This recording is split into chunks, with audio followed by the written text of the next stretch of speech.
viewers, I'm Rick Stivers of YoungMartin'sReels.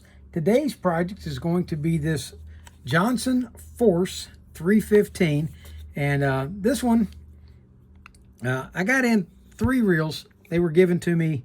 My friend Ken brought them by. One was a Johnson Century.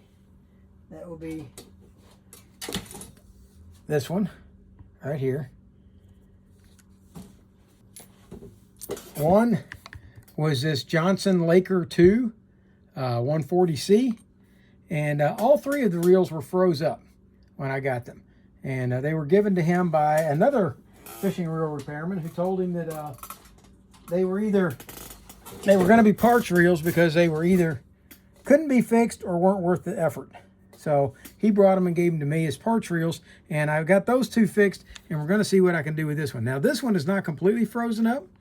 It will wind, but the button will not push. The axle is frozen as far as that goes. Now the axle does spin. If you look inside, you'll see that it's turning inside. So the axle's spinning inside, but it just will not slide up and down. So it should be a fairly easy fix.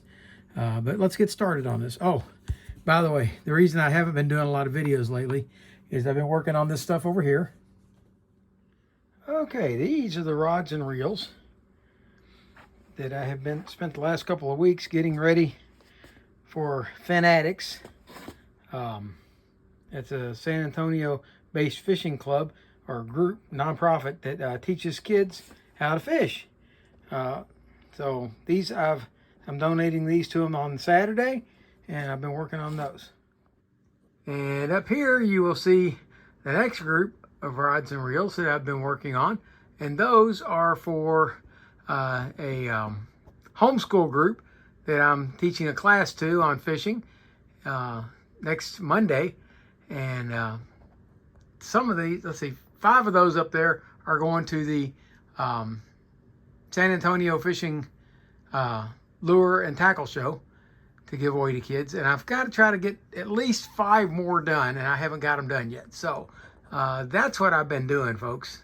That and health issues. So I've been really busy. Now, with all that going on, I haven't been able to get many videos done. But I've got all those done. I've got 5 more reels, I think, rods and reels left, I think, to take to the San Antonio Rod and Lure and Tackle Show. And I think that's going to be it. I think I'll be caught up. But then I've got my surgery, and I've got recovery time after that. So that's going to take a while. So I'm going to try to get a few more videos done before then. So here we go. Let's get this one knocked out. We're going to start off by taking that off. And I have never worked on one of these Force reels before. But I worked on quite a few Johnsons, so it shouldn't be that difficult. There we go. Unscrew the nut. There we go. And, well, I wonder if that's supposed to be attached or if it just sits down in there. I think it's just held in place. Yeah, by the nut. Okay, that's cool. And we'll take the rotor off. Let's take a look inside the rotor. It's kind of dirty inside, but nothing we can't handle. Okay. Oh, there's some trapped fishing line I see inside. Let's see if we can get hold of that and get that pulled out of there. It's caught in there. Okay. So let's go ahead and take the locking clip off and see if we can get that line. There we go. That got the line out. I don't think that's what's causing the problem, but it's best to have it out of there. Okay, and there's our rotor. Okay. Got that part done. All right, let's see if we can slide this case out now. There we go. Here's the case. And let's see what we got here. Yeah, that will not move. Okay. But it does turn, so it's not frozen in the body. It's just this pinion gear is frozen to this shaft. And that should be reasonably easy to get out. Let's see, will this push out? No, it will not. Well, I say that it should be easy, but no, it's really not going to be, because what we've got to do is we've got to force that to break loose from that in order to get this pinion, this axle shaft out, because it will not come out the backside. So let's see if we can figure this little bit of finagling. Okay, this is a metal body, but it does have a plastic stem here, so we can't use too much heat. But we can apply heat right here. I've got a little mini torch that I use, and you got to be careful with it because it's real easy to overheat things. But let's see if we can heat up just the axle shaft itself. Oh, no, no, no, no. We don't want to do that. It's going to destroy the spring.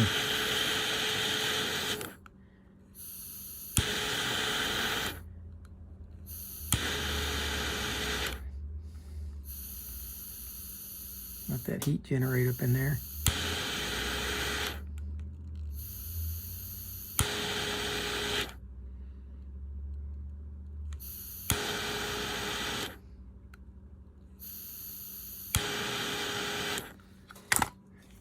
Okay, let's see if that's enough heat to break that axle free.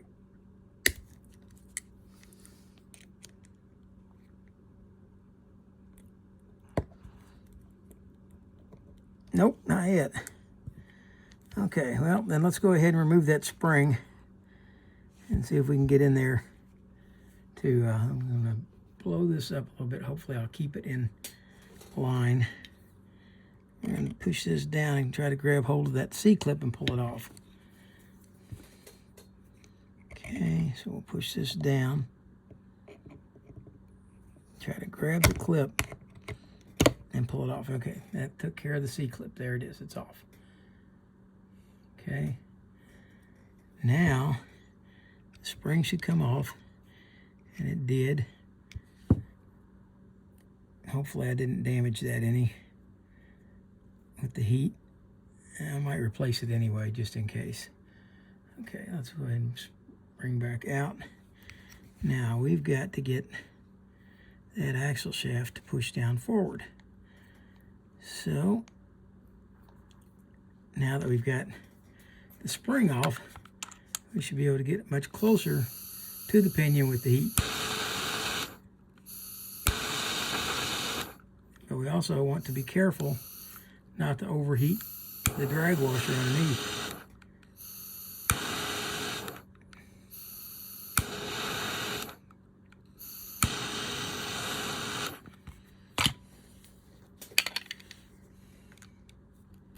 There we go. Okay, axle shaft is out, pinion shaft is out, and I'm going to leave this sit for a few minutes and cool down so I don't burn my fingers with it. Okay, it's cooled down enough now. I'm going to come out here and we're going to see about taking this nut off.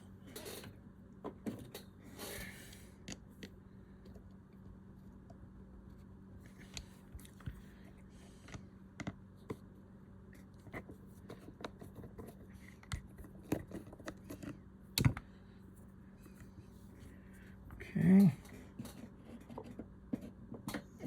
And now we'll unscrew this drag knob.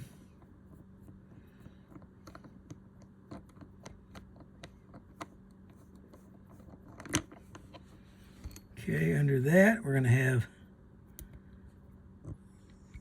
this rubber seal, which is starting to crack out, but it's still functional. Okay. Then I guess we can go ahead and take this crankshaft out. Take that out. Now we can take this off, and there is no drag washer under that. That's surprising. I expected to see a drag washer there. There should at least be one on the other side.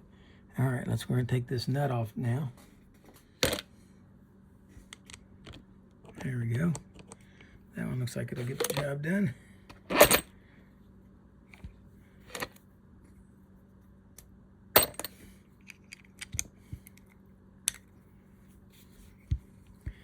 And let's see if we can get that unscrewed. There we go.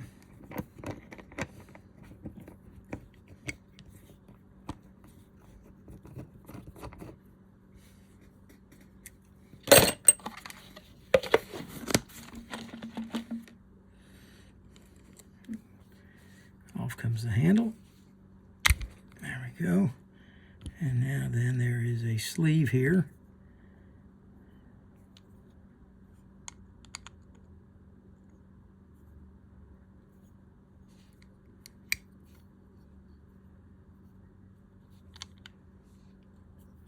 And it fits in over there, okay. But it won't rub against it, okay. Now, we're gonna come to the other side, and we'll slide this assembly out. Okay. All right, let's take a look at how this is put together. We have the main gear. We have the anti-reverse cog back here, but if we look, there is a anti-reverse dog inside here. It's spring-loaded right here, and that's your anti-reverse for this. It fits down inside here. See, is all this one piece? No, it is not. Okay, there we go. Now you should be able to see with that out that this will fit inside here like so. There you go. And that's your anti-reverse, and it's going to catch on any one of these 4 posts right here. That's your anti-reverse, and this is your drag washer. Okay, that's got all of that. The only thing left here is the anti-reverse claw. That's a separate. Okay, that's an anti-reverse. That's the anti-reverse claw. So does that mean this is a clicker for drag? Okay, that's what it is. It's drag clicker. When the drag is going out, this will make a clicking sound inside of here. Yes. That's your drag click. Can you hear it? Okay. All right. Like I said, I've never worked on one of these before, so I'm figuring out as I go along. Don't beat me up, folks. All right. I'm going to scrub these parts clean, and for those of you who are interested, I will throw this out there real quick. The only thing I use to clean for the most part is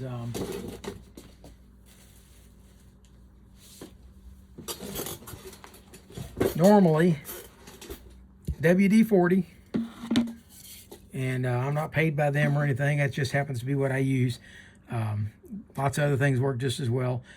Somebody was complaining the other day because they felt I badmouthed PB Blaster. PB Blaster works just fine. It just doesn't smell good. So I use WD-40, and I use these acid brushes. And what I'll do is I'll take an acid brush like this, and I will cut it off to about that length right there. And that makes it really good for scrubbing. And I usually just use my diagonal cutters to chop them off. And so what I'll do is I will spray the WD-40 on the parts, and then I will let them sit for a few minutes, and the WD-40 will begin to dissolve the old grease, soften it up, grease, and then I will just take the brush and just scrub like this. See how all that old grease starts to come off?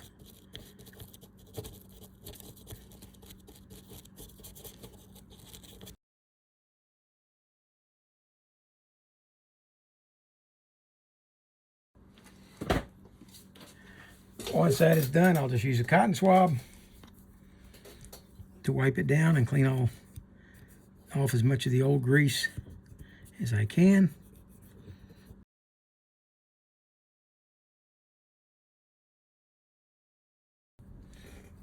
And once I got most of that all up in the corners and stuff, I'll go back with the rag and wipe the whole thing down.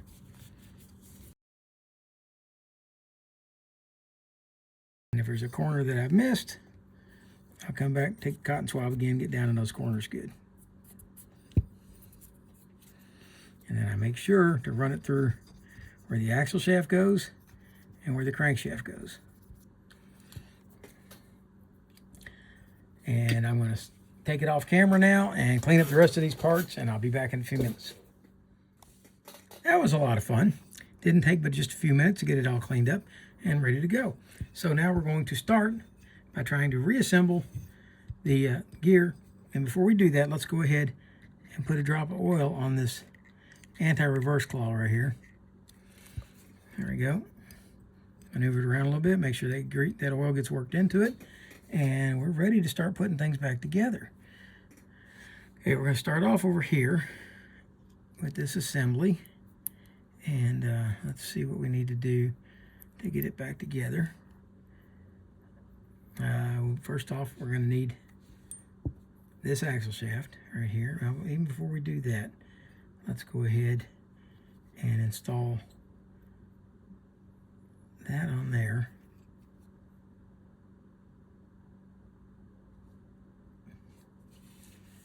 And then this gear, main gear, is going to fit down over top of this right here like so. But then this has got, see this cutout right there? There's how it goes. See, that has to drop inside that cutout. And if you back it up, boom, it comes out and locks. When you rotate it, it pulls back down. Okay, so that's going to go there. Now that drag washer's inside already right there. If you want, we can slide that around and push that in so it will catch.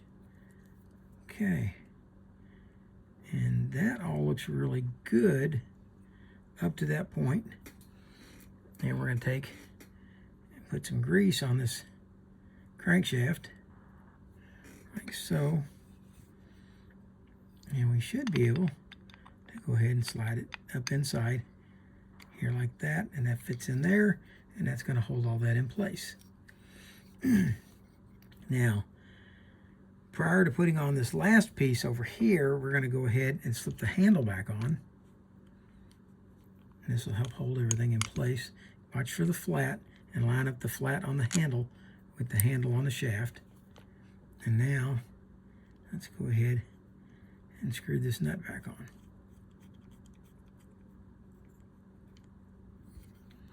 Okay. And I went and put my socket away.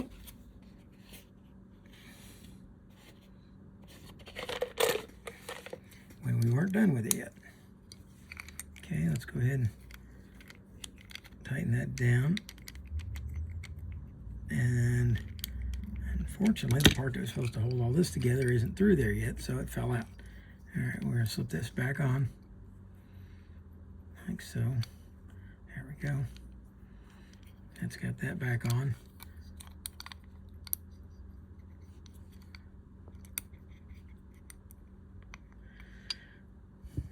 Okay, gotta get this lined up. There we go.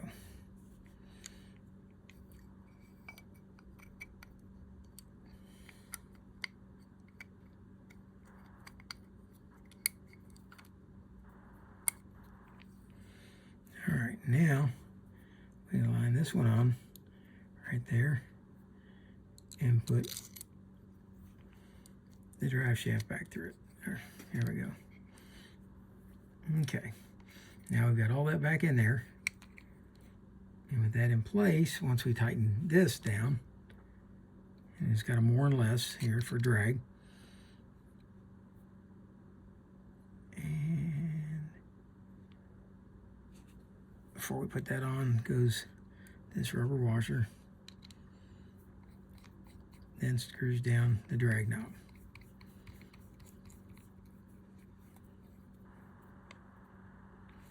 Okay,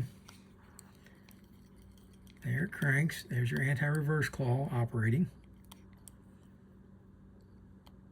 Okay, that's all back together. Everything but this nut. And I need to put this nut back on. Screw that on.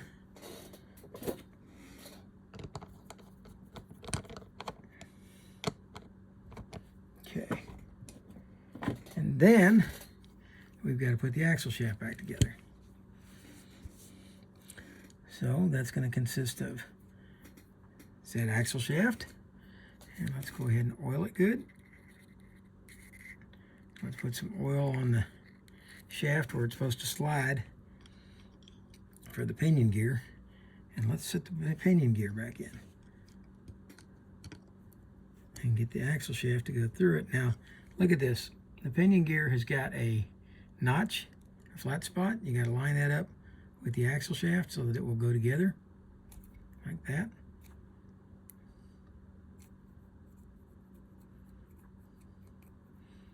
And now this is the part that was sticking earlier, and it still seems to want to stick a little bit. So maneuver it around a little bit. Make sure that you get a good, until it moves freely. Now let's go back and let's add some grease to that. Okay, there we go. Okay, now I'm gonna put the flat.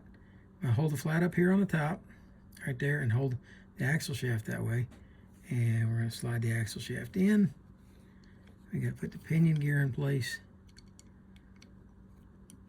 and get that flat to line up in the pinion gear like that. Okay. Once you got that done, you're ready to slide the spring back on, and we will ease that spring down. Now don't let go of that spring or it's going to shoot off like a rocket. And with that held in place, I'm going to grab hold of this E-clip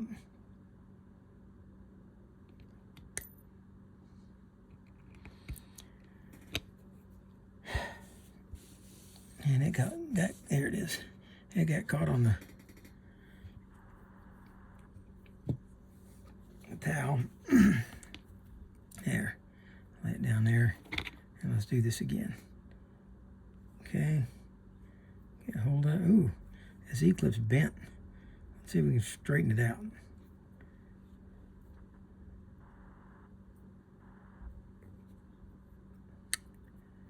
Alright, that looks much better. Let's get hold of that. Let's get hold of our spring. We're going to slide it down. Let's put the E-clip back on.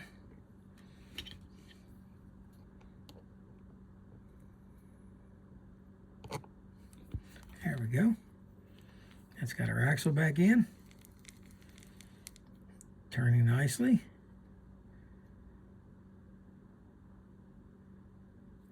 Okay, I think what we're going to do is we're going to rotate that E-clip around to put that other post. It's got 3 legs that grab, and I want to put the middle leg around on the back side of the axle shaft so that it's grabbing hold of the slot like that.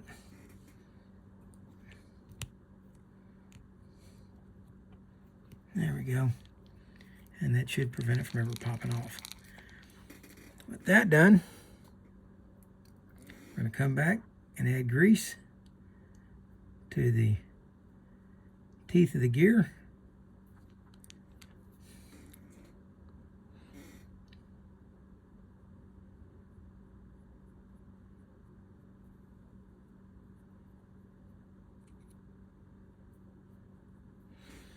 And then we're going to add some more to the pinion gear. Rotate it around a little bit.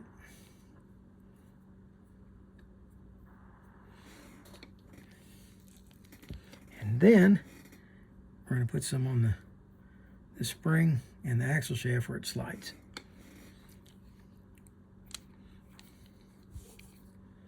It should pretty much take care of all that. We're going to slide the back cover back on. And now if we hold that in place, we should be able to easily spring. Remember, couldn't push it at all before. Okay.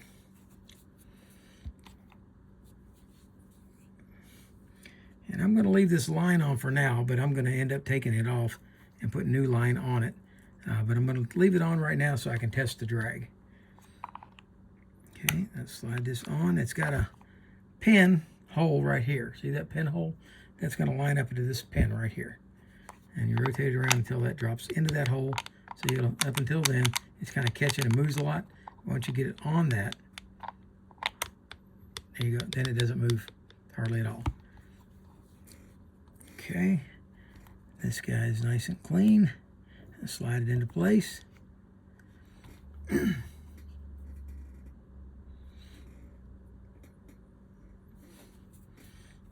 All right, with that done, we're ready to put our rotor back on. And it's been scrubbed and cleaned. So what we're going to do is add a little grease under it where it's going to slide. There we go. I'm going to put a little grease on the spring because that'll help keep the spring from getting rusty if it gets water in it. Okay. Then we're going to rotate the rotor around until it matches up with the flat on the axle shaft. The flat's over here, so that's where we're going to be putting this. There we go. It drops right on. Now, this rubber piece goes in, and this nut, which aligns that black rubber piece, gets set in place, and we're going to tighten that down.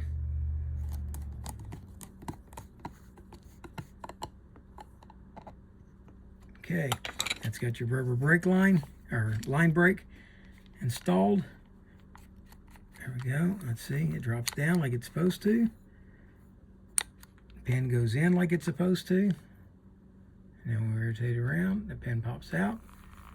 Okay. And let's get a hold of the line and see if we can get it pulled around.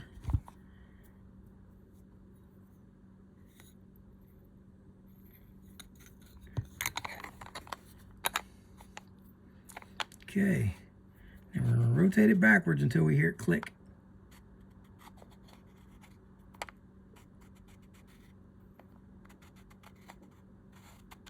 That was it. Nope, that wasn't it. There we go. And now rotate it forward. That locks it in. Okay, let's see what we got for drag. It's tight. Let's loosen it up some. There we go. And this works like an Abu-matic reel. When you go full forward, there is no drag. When you back it up, now you've got drag, and you can adjust how much drag you've got a little bit by how much you pull on that, but you can set your max right there.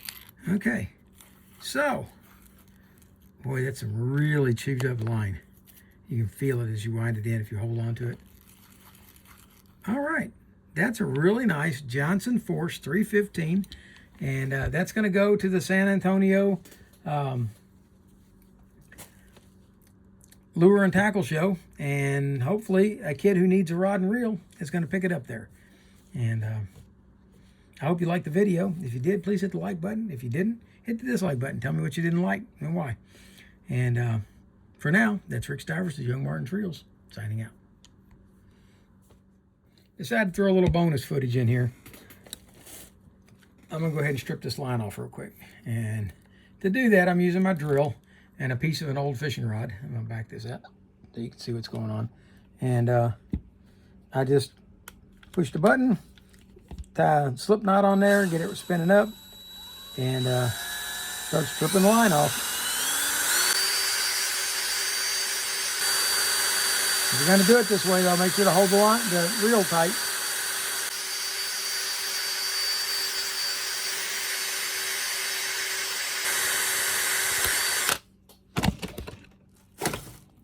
And it will usually snap off just like that. Sometimes it'll break right directly at the spool. See, and that's what happens a lot of times, is it will leave that little piece left down inside there like that. And I'll just come back and grab a hold of that with my needle nose and pull it out.